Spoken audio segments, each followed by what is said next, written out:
And welcome to News Talk and Meritrust Monday. We've got Chris Wolgamott in today talking about the unexpected, like planning for what you don't plan for. Exactly. Let's talk about worst case scenarios, because that's really what we're dealing with. Exactly. So our money is such an emotional thing because we need it to cover all of those expenses that we normally have, like our groceries and our shelter and things like that.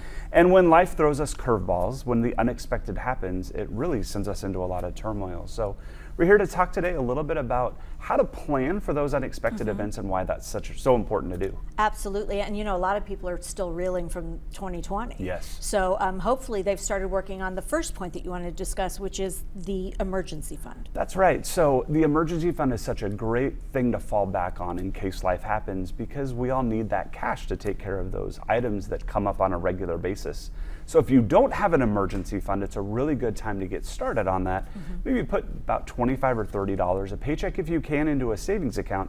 That way, when those bills are coming in and maybe the income has been stopped due to loss of work or maybe a medical issue, you've still got that money to cover those most important things that you need to cover. Yeah, and if you don't see it, it just automatically happens where you're transferring. It's so you're not hurting. Yes, right? Absolutely. And it can be really scary if we don't have the money coming in that we used to, but we've still got the bills that are reoccurring on a monthly basis. Okay, let's talk about the next one, which is the bills. You got to look at the bills, assess your situation, debt versus income. That's right. So when life happens, it's a great time to take inventory. And there's 3 different lists that we like to make. The first one is, what resources do we have? What money do we have available, or resources do we have available?